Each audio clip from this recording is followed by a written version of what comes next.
오늘 본문은 방금 읽었듯이 잘 모르는 참 읽기도 참 까다로운 그런 이름들의 나열이라서 더 지루하고 왜 이런 이름들을 성경에 기록했을까 그런 생각이 드는 본문입니다. 그러나 그 뜻과 의미를 알고 나면 이 긴 이름들을 기록한 하나님의 뜻을 우리가 발견할 수 있습니다. 자, 여러분 먼저 1절에 보면 스알델의 아들 스룹바벨이라는 이름이 나오는데, 이 스룹바벨은 70년 동안 바벨론 포로 생활을 마치고 맨 처음으로 예루살렘으로 돌아온 소위 1차 귀환의 지도자입니다.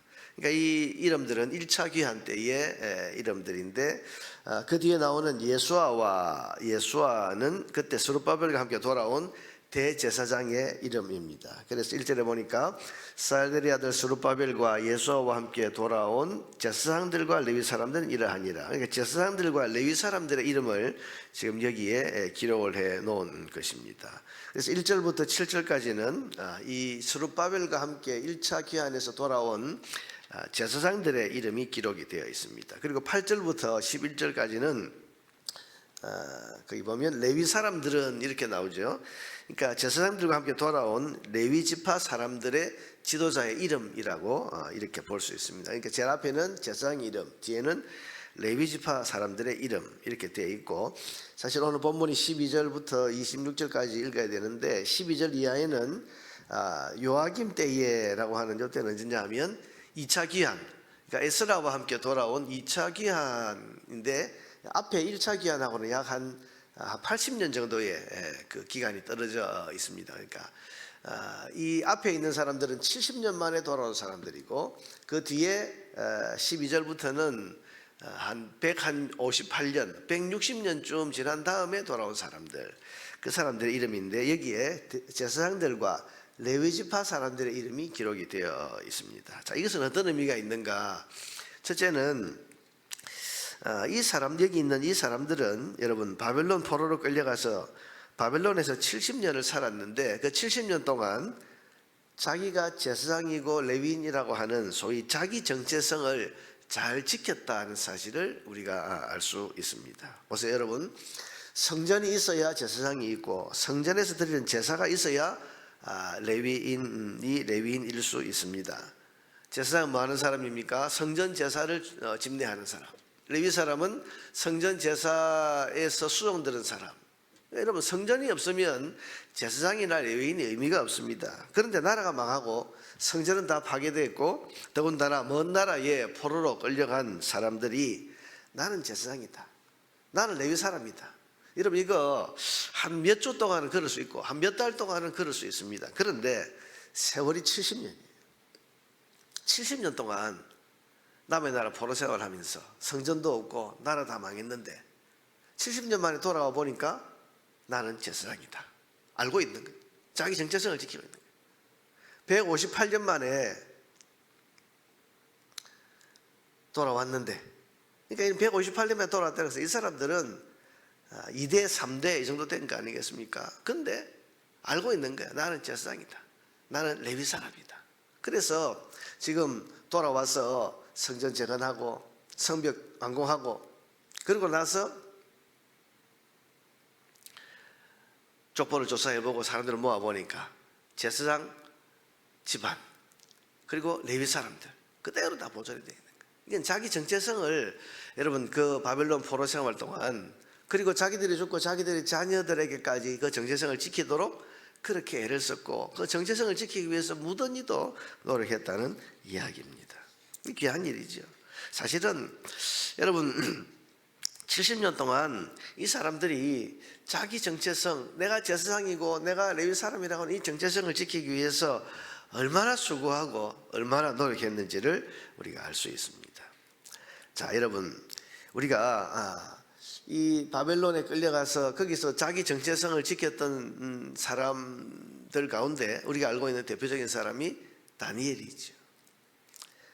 그 다니엘서를 보면 그 성도라고 하는 이 정체성을 지키기 위해서 얼마나 노력했는지가 나옵니다.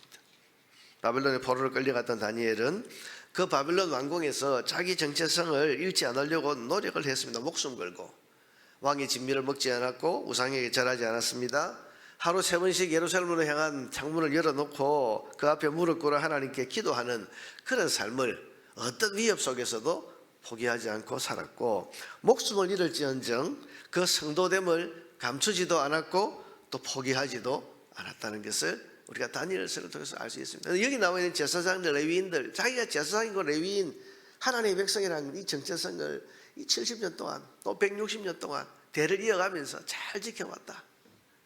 그래서 돌아와서 이제 성전 재건하고 예배를 드리려고 해보니까 여러분 제사장 아닌 사람이 제사를 드리면 그건 하나님의 율법을 어기는 것이고 이건 예배를 훼손하는 것인데 잘 준비되어 있고, 또 수종들은 레위인들이 다 있어 아니고 레위 사람 아닌 다른 사람들이 성전에 수종될 수 없는데, 그런데 레위 사람들이 잘 준비되어 있고, 이게 여러분 오늘 본문에 나와 있는 이 이름들에 담긴 첫 번째 의미입니다. 여러분 성도의 정체성을 지키면서 산다는 것이 얼마나 귀한 일입니다. 오늘 우리가 이 세상 가운데 살면서 성도는 성도로서의 정체성을 잘 지켜야 됩니다. 성도는 어디에서나 성도인 것을 잊지 말아야 됩니다. 나는 하나님의 백성이다. 나는 그리스도인이다. 나는 하나님의 사람이다. 나는 예수 그리스도의 사람이다 라고 하는 것을, 여러분 성도는 어디에서나 성도해야 됩니다. 예배당 안에서는 성도이고 예배당을 나가서는 성도가 아니고, 그건 아니고, 교회에서는 성도고 직장에서는 성도가 아니고, 그게 아니고요. 어떤 상황 속에서도 성도는 성도로서의 정체성을 잃지 않도록 노력해야 합니다. 오늘 이 본문을 보면서 여러분 우리가 하루의 삶을 사는 가운데 70년 만에 돌아오고 158년 만에 돌아온 이 사람들이 제사장으로서 레위인으로서의 정체성을 잃지 않고 있었다 는 사실을 우리가 마음에 깊이 새기고 오늘 하루를 생활하면서 나도 그리스도인의 정체성, 성도다움을 오늘도 잃지 않고 분명히 붙들고 살아야겠다는 그런 마음의 선한 결심이 있게 되기를 주의 이름으로 축원합니다. 둘째는 보이지 않는 하나님의 은혜를 우리가 볼 수 있습니다. 여러분 70년 그리고 또 에스라 2차 귀환 때까지 158년, 이 제사장들은 제사장대로 그 정체성이 지켜져 있고, 레위인들은 레위인으로서의 정체성이 잘 지켜진 것은 그들의 노력도 있지만 이것은 성전 예배를 다시 회복시키시려는 하나님의 은혜와 섭리 덕분이라고 할 수 있습니다. 여러분 성전은 완공됐고 백성들은 돌아왔지만은 만약에 제사장이 없다면 성전 제사는 회복이 안 되는 거죠. 전에도 말씀드렸지만 지금도 여러분 이스라엘 사람들은 예수 믿지 않고 자기들의 이 구약 성경만 가지고 옛날 그 유대교를 그대로 지금도 붙들고 있는데, 근데 지금 제사를 안 드립니다. 그렇죠? 우리는 뭐 예수님이 십자가에서 완성하셨으니까 무슨 뭐 번제나 뭐 화목제나 이런 제사를 안 드리지만 저 사람들의 예배는 제사에서 해야 되지 않습니까? 근데 제사를 드리지 못하는 이유는 2000년 세월 동안 누가 제사장인지 떠돌이 생활하는 동안에 여러분 이게 다 흐트러져 버리니까 제사장이 없는 거예요. 제사를 드릴 수가 없는 겁니다. 여러분 생각해 보시면 70년, 158년, 지금 1차 기한, 2차 기한 이때 돌아왔는데 성전을 지었습니다. 그리고 또 사람들은 다 돌아왔습니다. 근데 제사장이 없으면 성전 제사, 예배가 회복될 수 없는데, 근데 하나님의 그 특별한 은혜의 섭리에 따라서 여러분 제사장과 레위인이 그대로 지금 보존되어 있는 거죠. 이것이 여러분 하나님의 은혜와 섭리 덕분 아니겠습니까? 성전 예배를 다시 회복할 수 있게 된 것은 이 제사장과 레위인들이 자기들의 정체성을 잘 지켰는데 거기에 하나님의 은혜가 없다고 우리가 다니엘서를 통해서도 알다시피, 여러분 다니엘 혼자서 자기의 정체성을 지킨 것이 아닙니다. 그가 왕의 진미를 거절했을 때 하나님께서 그에게 은혜를 베푸시고 그 환관자에게 은혜를 베푸시고 은혜를 베푸셔서 물과 그 채소만 먹고도 고기와 또 포도주를 먹은 사람들보다 얼굴이 훨씬 더 낫도록 하루 3번 창문을 열고 자기의 정체성을 지키기 위해서 기도하는 습관을 수십 년 동안 가졌던 이 다니엘이 목숨을 잃을 만한 그런 위기에 처했지만 하나님께서 사자굴에서 그를 건져내시고 보호하시고 그 은혜 없이는 안 되는 거죠. 여러분 내가 아무리 성도다움을 지키려고 하고 내가 성도의 정체성을 지키려고 애를 쓰고 노력하지만 우리의 노력만은 안 되는 겁니다. 하나님의 은혜가 있어야 돼요. 하나님의 은혜가 있어야 됩니다. 보이지 않는 손길로 우리에게 꼭 필요한 것을 보존해 주시는 하나님, 필요한 때 그 필요가 채워지도록 은혜를 베푸시는 우리 하나님. 그래서 여러분, 여호와 이레, 오늘 본문을 보면 여호와 이레라는 단어가 생각이 나는 거죠.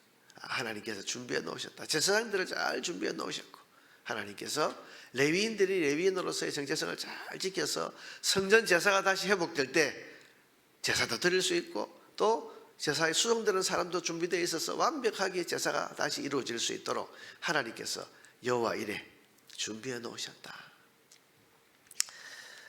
자, 여러분, 오늘 우리에게 익숙치 않은 이 이름들의 나열 속에서 우리는 성도의 정체성을 지키기 위해서 애쓰고 노력했던 이 사람들의 모습을 우리가 볼 수 있고, 또 그 정체성을 지키려고 하는 그런 노력을 지키시고 돌보시고, 결국은 돌아와서 예배가 회복될 수 있도록 섭리하신 하나님의 은혜가 이 명단들 속에 보이는 겁니다. 오늘 하루를 살면서 여러분, 그래서 아까도 우리가 아멘 했던 것처럼 오늘 하루 내 삶의 현장에서 성도로서의 정체성을 지키기 위해서 애쓰고 노력하고, 무엇보다 오늘 아침에 하나님의 은혜가 있어야 내가 하나님의 성도답게 주의 백성답게 살아갈 수 있습니다 라고 하는 주님 앞에 은혜를 구하고 또 도움을 구하는 그런 기도를 오늘 아침에도 간절히 드림으로써 여호와 이레의 은혜의 손길이 오늘도 여러분과 함께하게 되기를 주의 이름으로 축원합니다.